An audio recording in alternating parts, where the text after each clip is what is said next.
Hello guys, welcome back to our channel.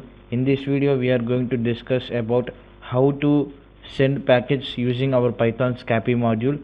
In previous video we discussed about how to send the packets using send method, but in this video we are going to use the SR function.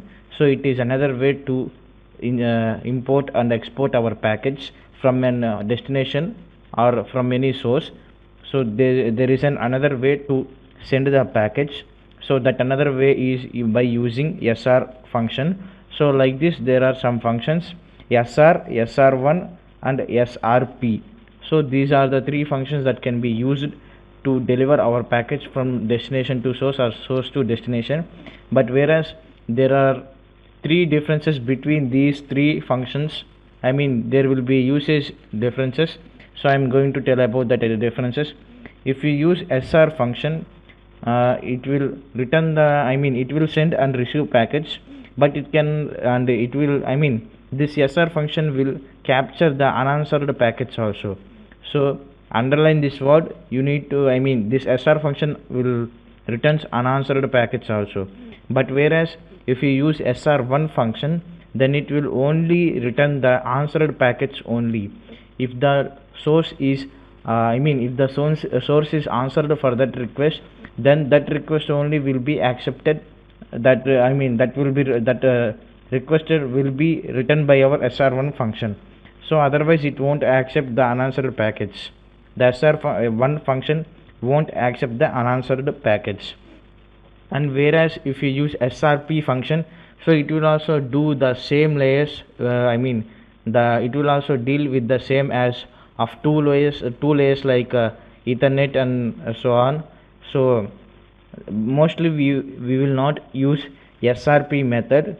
So because if you want to use SRP method, you need to do, the ARP partitioning concept or something that need to involve. I also don't know. I run SRP function in my system, it won't support because of my virtual machine settings. I don't think so it will work on your computer. So you can try on your own. If you are a Kali Linux user, so then you can use that SRP method, that SRP function in Scapy to use the, to do about that function. Okay, let me demonstrate about those two functions.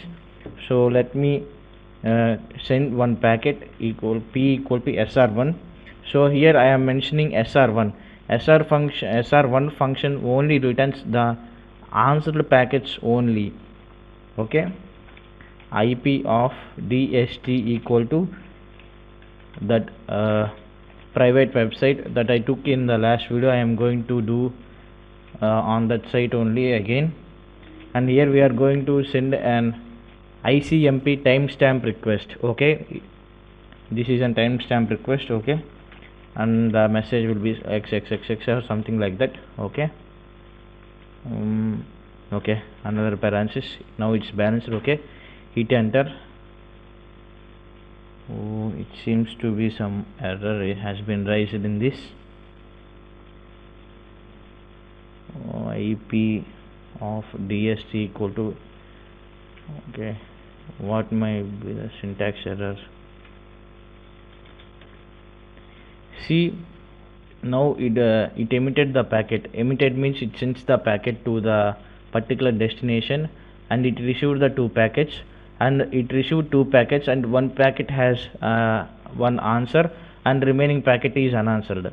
So that is why it's not shows here. If there is any unanswered packet, if the client, if any source is not responded for the particular request, then it will show that the packet as pending. So here the we send one packet, we send one packet and we received two packets, but only one has answer and one and another one is as unanswered. So that is why we got. And here if we have any transmission error, pending, then it will show the remaining packets as one. So let us look what is the packet. Here the result will be, the packet value will be stored into the integer p, not integer, to the variable p. So here this is the packet that we got from our this destination, sorry, this source.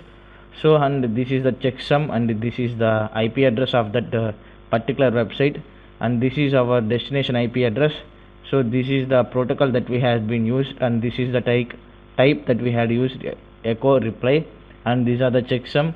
And if you see this, the payload here, it is I mean, we send an timestamp request, I mean, we send the data as xxx, means it will take as a null input. So when it will decode it into x86 assembly language, so it will be padded into null bytes. So these are the null bytes, and here we can also tell if you know about Metasploit, so these null bytes are treated as bad characters. So that is a different topic, don't worry. I will these are covered in I mean, this will be a different topic, it will be a different topic, don't think about that. And okay, here we are going to send another one, I mean, we are going to send a TCP, I mean, here we can also do the SYNSCAN, I mean TCP SYNSCAN, which can be done using our Nmap tool. So by using the SCAPI module also we can do that SYNSCAN. So this is how we need to do the SYNSCAN using SCAPI module. Here I am going to use Google website, whether it supports or it will it is open of the port number 80 67.67. so present, this is the IP address of google.co.in website. So I am testing on that website. Let me see what we will get. TCP. So we are going to see, I mean, we are going to scan whether there are any TCP ports are opened or not. Okay, D port equal to 80. So all members know what is meant for 80. So 80 is nothing but HTTP or something, I don't know whether particularly the HTTP, I mean the port number. HTTPS for, I think so, HTTP is 8080, or I don't know whether what is the port number for that one. Okay, D port equal to 80, and we are going to send a flag equal to synchronization flag. If you are aware about that IP packet or any packet, any general packet, you can know the fundamentals in networking about the flags. There will be some flags like flag synchronization, acknowledgement, finalize, like that. So I am not familiar with that subject, because I am having that subject in this semester only. So sorry for that. If I get knowledge, then I will also do one video about the flags that are consisting in that packet, IP packet. Okay, hit enter. See, it sends one packet to google.com, sorry, google.co.in. Both are same, so I am spelling like that. Okay, it transmitted one packet and it received two packets. One packet got answered. So this is one packet that we got answer. This is what we got the answer. And here if you see, the flag is the flag that we returned is SA.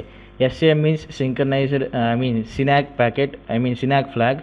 So if anyone have any idea about the networks, then you can know what is the difference between SA flag and the flag that was sent by us as S.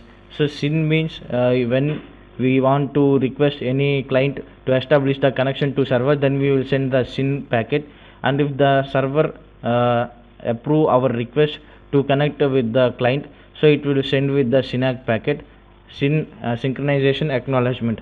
So this is how we send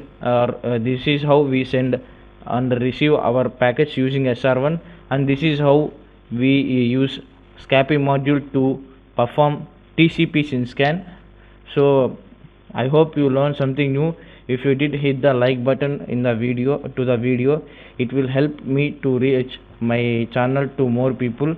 Happy learning, have a great day. Please subscribe to our channel.